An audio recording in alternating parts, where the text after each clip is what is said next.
After the end of World War II, the world was split into two, East and West. This marked the beginning of the era called the Cold War.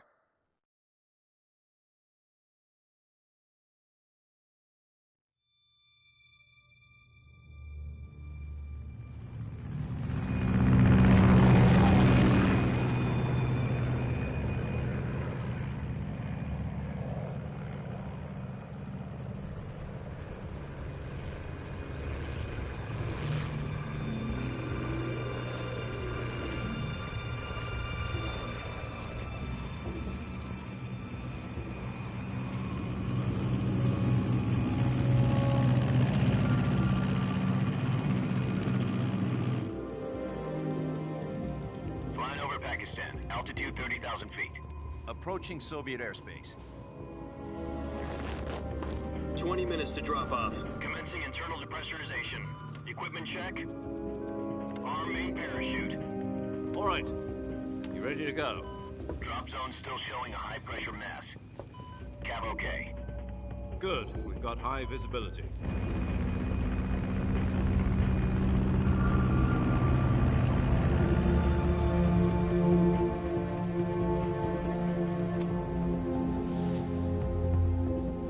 Put out that cigar.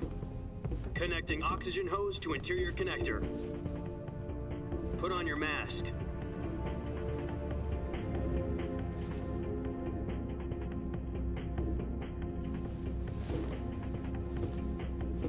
Does this panty waste know what he's doing? Approaching release point.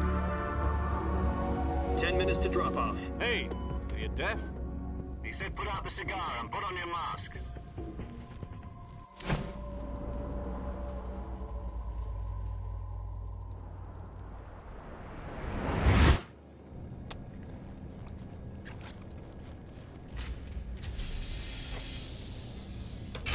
Depressurization complete. Checking oxygen supply. 6 minutes to drop off. Opening rear hatch.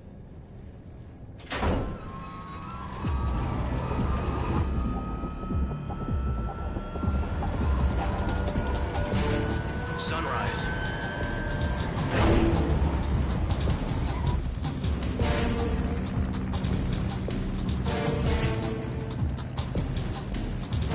External temperature minus 46 degrees Celsius. 2 minutes to drop off. Stand up.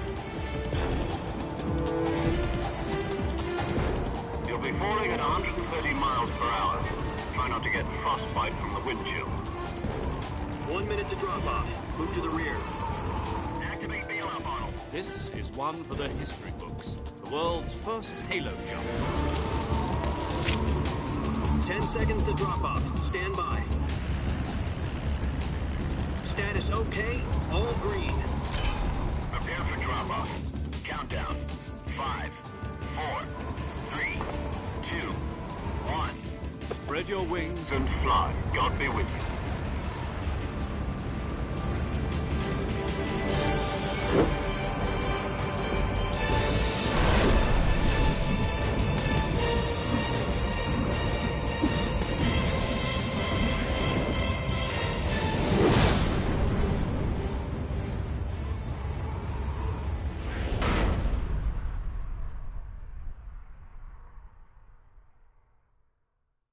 Jack, I've got some important news.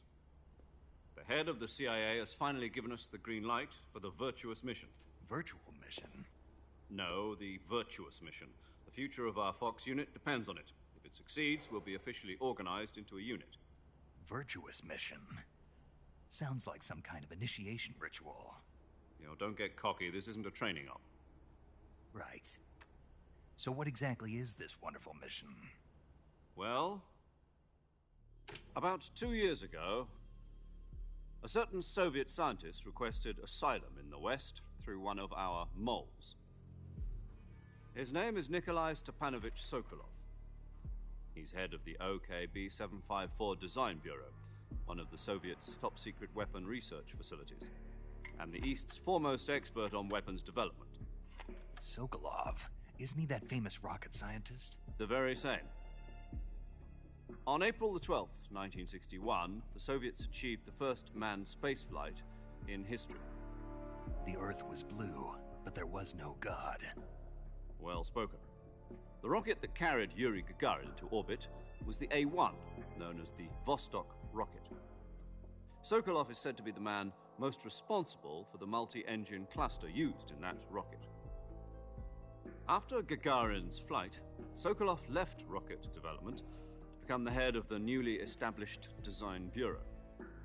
From a lowly technician to head of a design bureau, that's quite a success story, so why'd he want to defect? It seems he'd become afraid of his own creations. Afraid? Call it a crisis of conscience. And for that, he left his country and his family behind and went over the fence? Not exactly. One of his conditions was that his family was also to be taken safely to the west. We used a mole to get the family out first, and succeeded in sneaking Sokolov over the Berlin Wall shortly afterwards. I was the one who conducted the operation. The security on the eastern side was still full of holes back then. Then what? We got Sokolov over in one piece, but the whole ordeal had left him exhausted, and we checked him into a hospital in West Berlin. It took him 2 weeks and more than 600 miles to get from the research facility in the Soviet Union to Berlin. He was in no condition to say anything coherent. And it was only a week later that we had something much bigger on our hands. The Cuban Missile Crisis. October the 16th, 1962, President Kennedy received word that the Soviets were in the process of deploying intermediate-range ballistic missiles in Cuba. The President demanded that the Soviets dismantle and remove the missiles. At the same time, he announced a naval blockade to prevent further missile shipments from reaching Cuba. But the Soviets didn't back down, instead placing their armed forces on secondary alert. Soviet transport ships carrying missiles continued on course towards Cuba.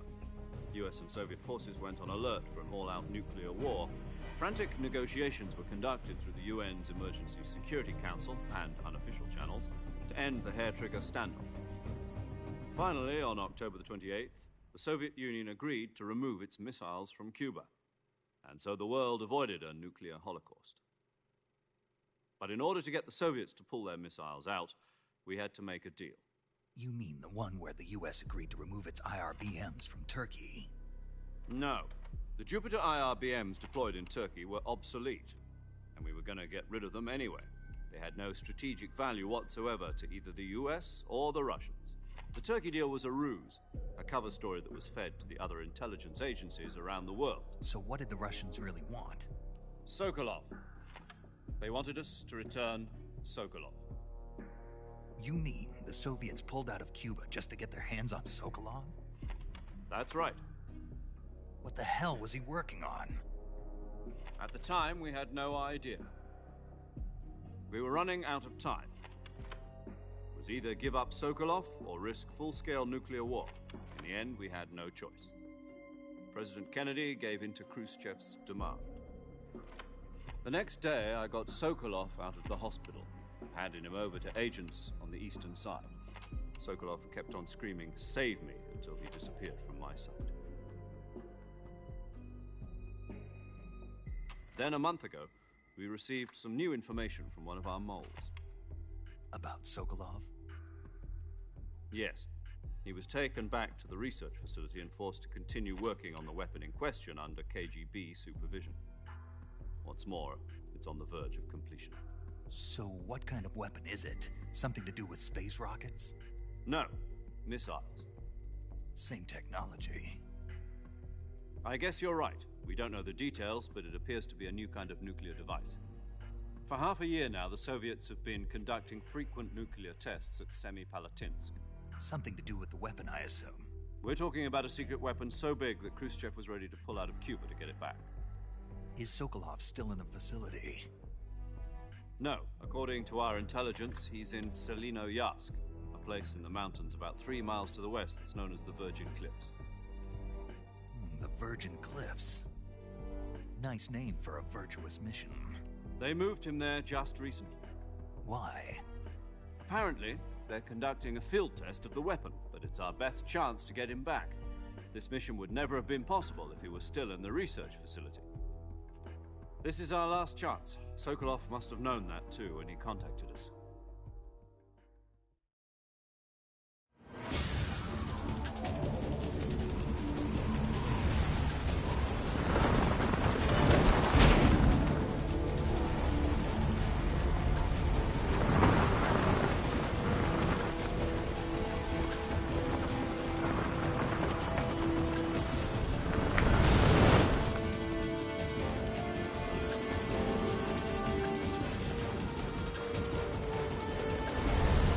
Listen up, Jack. Your mission is to infiltrate Selino Yask in the Soviet mountains, ensure the safety of Sokolov, and bring him back to the West.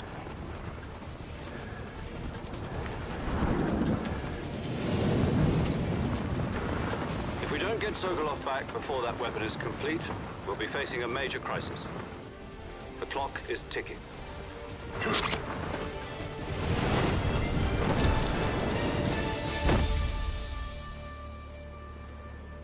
Once we've confirmed the rescue of Sokolov, stand by at the recovery point. A recovery balloon will be dropped at that point. Helium will be pumped into the balloon to inflate it. The process takes about 20 minutes. Once it's complete, the gunship's arm will latch onto the balloon and pull it up. The Fulton surface-to-air recovery system. I'm familiar with the theory. Take it easy. It's been combat-proven. Do you think Sokolov is up to it? The shock will be less than during a parachute jump, and the arm can handle up to 500 pounds. So you're planning on going over the border in a single combat Talon? She's equipped with two 6-barrel 20mm Vulcan cannons, as well as two 40mm machine guns. Sounds like she could hold her own against a battalion of tanks.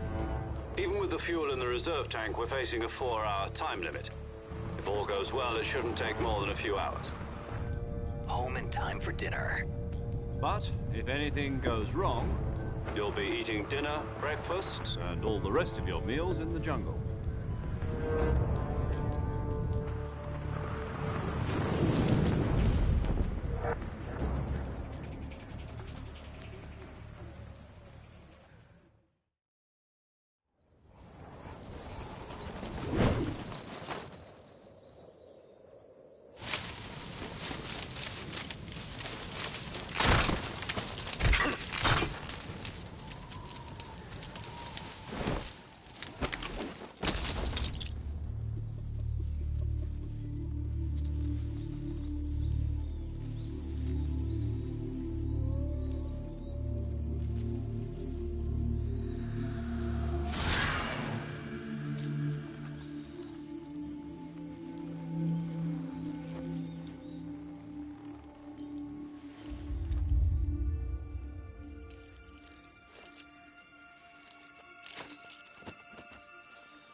Do you copy?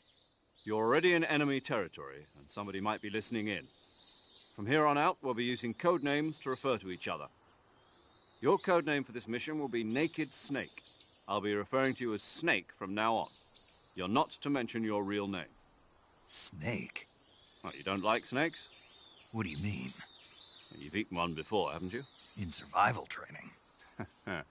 I'm glad to hear that. I don't know if I'd ever order one in a restaurant, but... Be careful, you might not have a choice. What about you, Major? What should I call you? Let's see. I'll be Tom. Call me Major Tom. This will be a sneaking mission. You must not be seen by the enemy. You must leave no trace of your presence. Is that clear? This kind of infiltration is the Fox unit's speciality. In other words, weapons and equipment are procured on site. That goes for food as well. You're completely naked, just as your name implies. Great. Now I see why you asked me if I like snakes. I suppose calling me Snake was your idea of a joke, too. No. There's a good reason for that. I'll tell you later when the time is right. Gotcha. Getting back to the subject, how exactly am I supposed to feed myself? You've been issued a knife and a tranquilizer gun. Use them to hunt for food. You'll also find some medical supplies in your backpack. Yeah, about the backpack. I lost it in a tree on the way down. I see. Well, you'd better go back and get it then. You know where it is? No problem. I can see it from here. It's stuck on a branch. To climb a tree, Stand in front of a tree that's covered in ivy and press the action button. I'll be monitoring your progress over the radio. We can't risk violating Soviet airspace, but I'll be in the gunship. My frequency is 140.85. I'll give you a call if I need to talk to you. If you need to talk to me, use the send function. Okay, Snake, go get your backpack.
I see you've retrieved your backpack, Snake.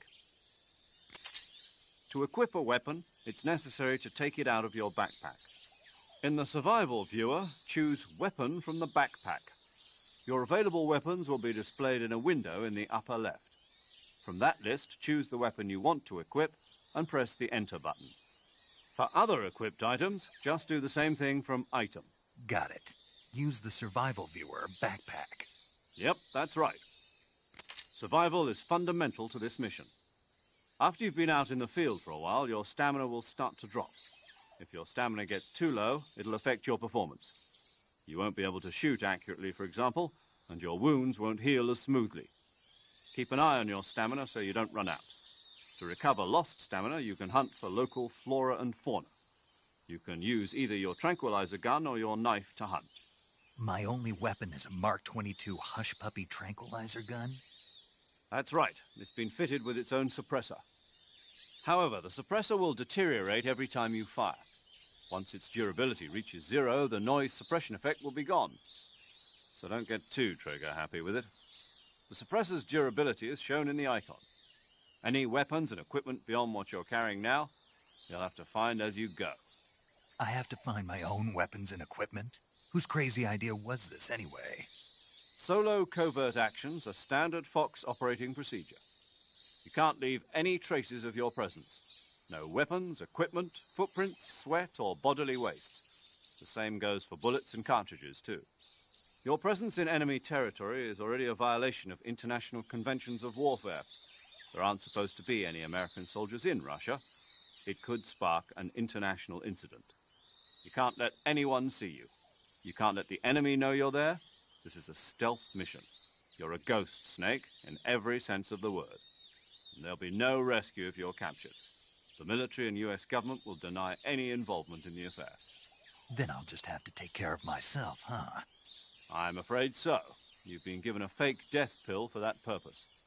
SIS guidelines stipulate that soldiers on covert ops like this one be issued a potassium cyanide capsule. Tape it to your body so you can take it when you need to. How generous of you. Use it if you're taken prisoner by the enemy. It'll send you into a state of false death for a short time. Fooling them into thinking that I'm really dead. So, how do I come back to life? Just take the revival pill. You mean that thing they put in my tooth before the mission? That's the one. But be careful. If you remain in a state of false death for too long, nothing will be able to bring you back. Remember that. I'll keep it in mind. You said this was a solo mission, right? Right. I guess that means I can't count on any reinforcements. Correct. The mission rests entirely in your hands. A real one-man army. Relax. There's a support team ready to back you up over the radio. Who? I'll introduce them to you. This time, survival is of utmost importance. The first member of the support team will be in charge of monitoring your physical condition, acting as a medic, so to speak, as well as recording your mission data. She's a member of Fox as well, and she's here on the gunship with me. She? Hello, Snake. I'm paramedic. Nice to meet you. Paramedic. As in a medic who comes in by parachute. Aren't you going to tell me your real name? Are you going to tell me yours, Mr. Snake? My name, huh? It's John Doe. And they call you Jack for short. You're a regular Captain Nemo. A name means nothing on the battlefield. After a week, no one has a name. What's your name? Jane Doe. Very funny. I wasn't joking, but I'll tell you my name only if you manage to make it back alive. My frequency is 145.73. She's also in charge of recording your mission data. Whenever you want to save, send a message over the reserved save frequency, 140.96. So saving lets me record my mission data. That's right. It also records the state of your health. Good to know. There's one more person I want to introduce you to, Snake. Huh? Speaking of snakes, you remember the boss, don't you? A legendary soldier and your mentor. Actually, it was the boss that got the DCI's authorization in the first place. She's going to be serving as Fox's mission advisor. The boss is? She also helped me plan this mission. She and I were at SAS together. Jack, is that you? How many years has it been? Boss? That's right. It's me. Oh. Talk to me. Let me hear your voice. It's been 5 years, 72 days, and 18 hours. You've lost weight. You can tell just by the sound of my voice. Of course I can. I know all about you. Really? Well, I don't know anything about you. What's that supposed to mean? Why'd you disappear on me all of a sudden? I was on a top-secret mission. You didn't need me anymore. But there were still so many things I wanted you to teach me. No, I taught you everything you needed to know about fighting techniques. I taught you all I could. The rest you needed to learn on your own. Techniques, sure. But what about how to think like a soldier? How to think like a soldier? I can't teach you that. A soldier needs to be strong in spirit, body, and technique. And the only thing you can learn from someone else is technique. In fact, technique doesn't even matter. What's most important is spirit. Spirit and body are like two sides of a single coin. They're the same thing. I can't teach you how to think. You'll just have to figure it out for yourself. Listen to me, Jack. Just because soldiers are on the same side right now doesn't mean they always will be. Having personal feelings about your comrades is one of the worst sins you can commit. Politics determine who you face on the battlefield. And politics are a living thing. They change along with the times. Yesterday's good might be tomorrow's evil. Is that why you abandoned me? No, it had nothing to do with you. I already told you, Jack. I was on a top-secret mission. A soldier has to follow whatever orders he's given. It's not his place to question why. But you're looking for a reason to fight. You are a natural-born fighter, but you're not quite a soldier. A soldier is a political tool, nothing more. That's doubly true if he's a career soldier. Right and wrong have no place in his mission. He has no enemies and no friends. Only the mission. You follow the orders you're given. That's what being a soldier is. I do whatever I have to get the job done. I don't think about politics. That's not the same thing. Sooner or later, your conscience is going to bother you. In the end, you have to choose whether you're going to live as a soldier or just another man with a gun. There's a saying in the Orient, loyalty to the end. Do you know what it means? Being patriotic. It means devoting yourself to your country. I follow the president and the top brass. I'm ready to die for them if necessary. The president and the top brass won't be there forever. Once their terms are up, others will take their place. I follow the will of the leader, no matter who's in charge. People aren't the ones who dictate the missions. Then who does? The times. People's values change over time, and so do the leaders of a country. So there's no such thing as an enemy in absolute terms. The enemies we fight are only enemies in relative terms, constantly changing with the times. As long as we have loyalty to the end, there's no point in believing in anything, even in those we love. And that's the way a soldier's supposed to think? The only thing we can believe in with absolute certainty is the mission, Jack. All right, but do me a favor. What is it? Call me Snake. Snake. Oh, right. Your code name is Snake. It suits you well. That's right. The legendary unit that the boss put together during World War II was a snake. The Cobra unit, a group of heroes that brought the war to an end and saved the world. As long as you've got a legendary hero backing you up, you'll be fine. Isn't that right, Snake? Yeah, I can't think of anyone else I'd rather have with me. Oh, and one more thing, boss. Yes? It's good to hear your voice again. Same here. After all, who knows if either of us will make it out alive? Snake, you were always best at urban warfare and infiltrating buildings. But this is the jungle. Survival is going to be key. Those CQC techniques I taught you are sure to come in handy. CQC? Close quarters combat, huh? I've been in the Green Berets for the past few years. I'm probably pretty rusty. Not to worry. I'll be here to help you remember. After all, this is your first actual survival mission. I'll be supporting you over the radio. Where are you, boss? Next to the Major? The boss is communicating with us by radio from aboard a Permit-class submarine in the Arctic Ocean. My frequency is 141.80. Call me if you need my advice on battle techniques. Gotcha. Your mission is to retrieve Dr. Sokolov. Dr. Sokolov is being held in an abandoned factory located to the north of your current position. Avoid heavy combat and don't let anyone see you. Don't forget that this is a stealth mission. Snake, try to remember some of the basics of CQC.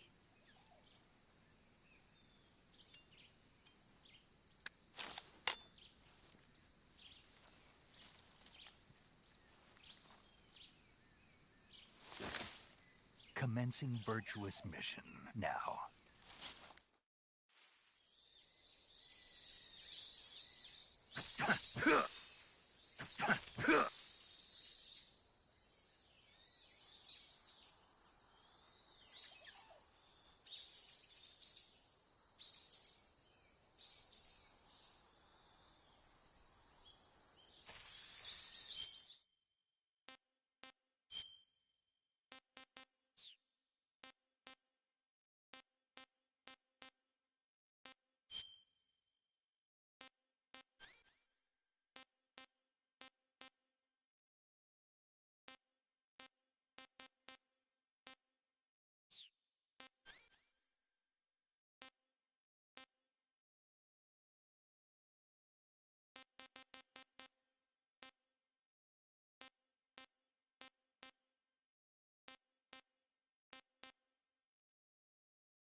Major, I've spotted 2 enemy soldiers.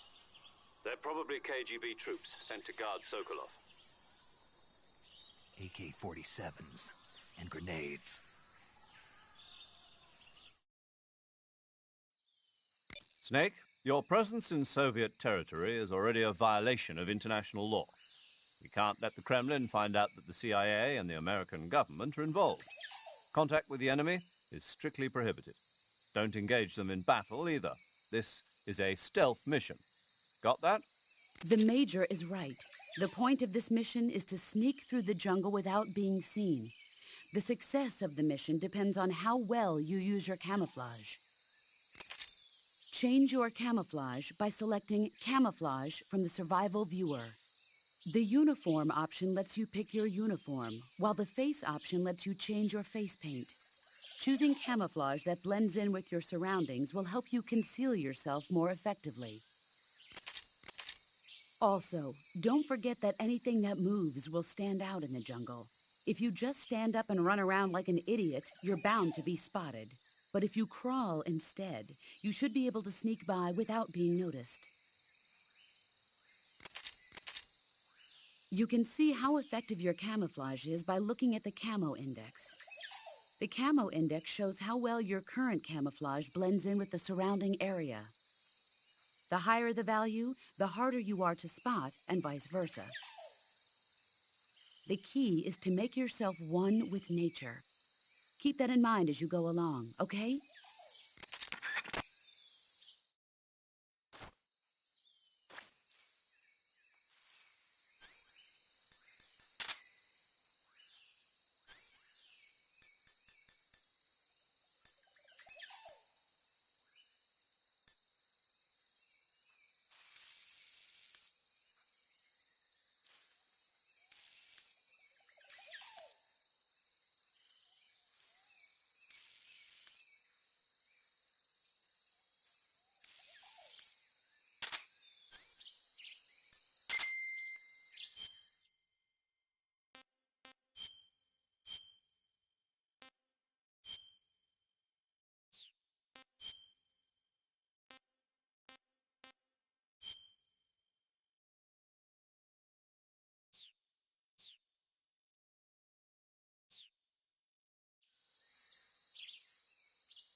Nobody here.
Who's that?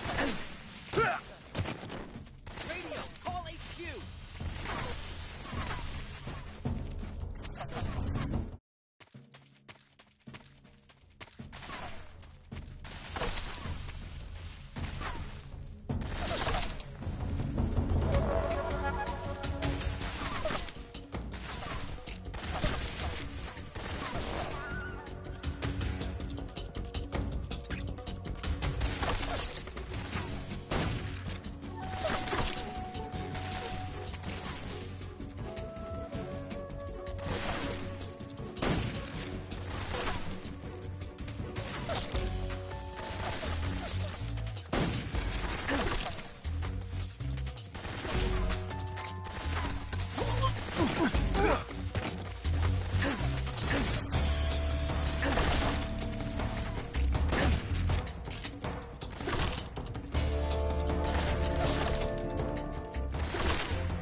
Major, I've reached the abandoned factory where Sokolov is supposedly being held.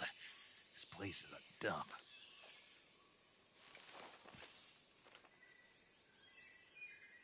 I can't see Sokolov from here. The security is pretty tight. There are sentries posted around the perimeter. I wonder how many are inside.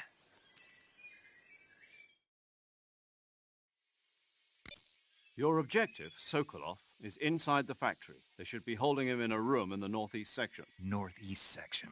Got it. Be careful. Your mission is to bring Sokolov back alive. He must not be exposed to any kind of danger. Do not approach Sokolov while in the alert phase. Right. Oh, and one more thing, Snake. You mean there's more? No, it's just that when you get to Sokolov, I want you to tell him something from me. And that is? Sorry for being so late. Is that all? Yes. Understood. Beginning my approach to the target.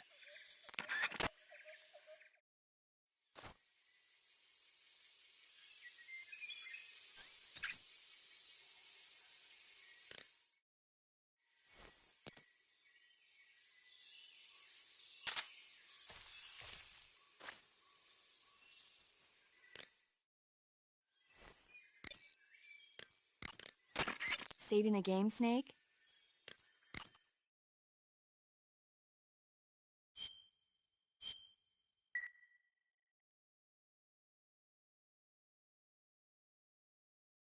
Hey, Snake, you ever heard of Godzilla King of Monsters? No, what is it? It's a movie. You haven't seen it? Nope. It's about this monster called Godzilla who grows to an enormous size in a nuclear test and goes on a rampage in Tokyo. Nuclear test, huh? Then the Marshall Islands must be crawling with giant monsters right about now. It's just make-believe. Maybe that's why my pants have been so tight lately. Snake, it's a movie, not a report out of Los Alamos. I know. So then what happened? Godzilla is immune to all weapons, and humanity has no way to stop the monster. Dr. Shirazawa develops a new type of weapon, but meanwhile, Godzilla is getting closer and closer to Tokyo, obliterating everything in its path. It was originally a Japanese movie, but they made an American version, too. I recommend seeing the original Japanese one if you ever get the chance. It's mostly mindless fun, but it's also got a serious anti-nuke message as well. Where can I see the original? You'll just have to go to Japan. Really? That's too bad. Well, if you wait 40 years, you might be able to see it in America, too. Why's that? 2004 will be Godzilla's 50th birthday. You think they're still going to be making Godzilla movies then? Of course! Everybody loves Godzilla. You sure know a lot about movies. I don't suppose you're the movie-watching type, are you? Not really. Okay, then I'll tell you everything I know. When the going gets tough, movies can save your life. It's always good to be able to look at things from a different perspective when you get in a jam. That's the magic of movies. No kidding. Well, I guess it might at least make a nice distraction. That's the spirit, Snake. Have a little fun.